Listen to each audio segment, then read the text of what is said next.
Tori, one thing I really like is when people come together and they put their money toward making the world better for those who are vulnerable and suffering. This is why it's important to talk about item number 5, an opportunity to see our leaders being philanthropic, kind, and supportive for those who are hurting. Yes, like you, I was thrilled to see our leaders finally do something for the people.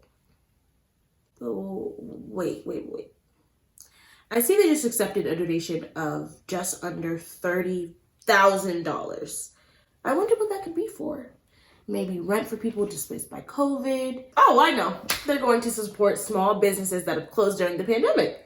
Yeah. Or, okay, no, not that. Maybe they're donating to families impacted by violence from the state, maybe? Well, those are good guesses, but no, they're actually lying.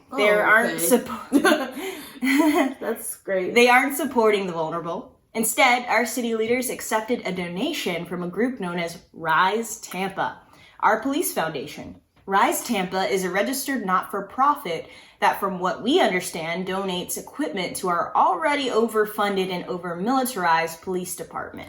So you mean to tell me that a non-profit charity exists to give TPD stuff? What the hell is that? So who is the Rise Police Foundation anyway? Let's figure it out. Yeah, so the People Safety Coalition actually learned about this group last year in the throes of the Refund the Community movement.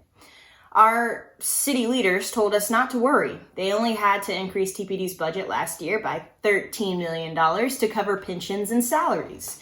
Not to worry, they said. None of the money's going into militarized equipment or surveillance. I guess they didn't lie. None of the $13 million is going into that because they have a backdoor workaround. It's honestly appalling and disgusting. The police department is the highest funded department in our city.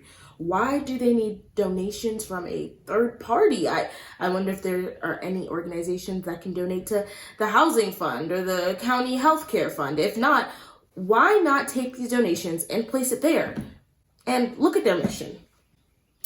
Yeah, it's pretty gross. Instead of helping the vulnerable, Rise and its donors help oppress the vulnerable.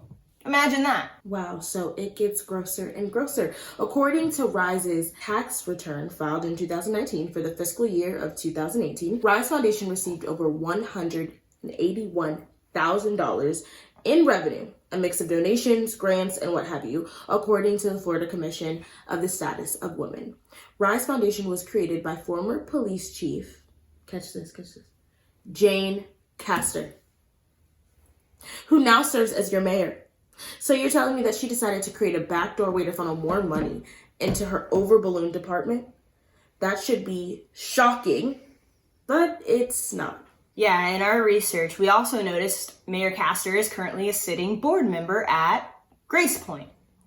Why is that relevant? Well, as you may recall, one of the many demands of the people during budget season last year was to refund the community, and we wanted the Cahoots program. We did. And Councilmember Dingfelder did motion for a $1 million line item for mental health. And as far as we know, that money is being invested in creating a co-relationship between mental health organizations and TPD, in which cops and mental health practitioners will respond together. A completely terrible idea and in opposition to our demand. Well, Grace Point is one of the main mental health organizations that's going to work with TPD. And the mayor being on the board, even if she recused herself from those decisions, goes to show the truth of what's going on behind the scenes. So if Mayor Jane Castor loves cops so much, why doesn't she step down from her position as mayor and just become one again? I mean, really, I wouldn't shed a single tear if she was to stop being mayor tomorrow or right now.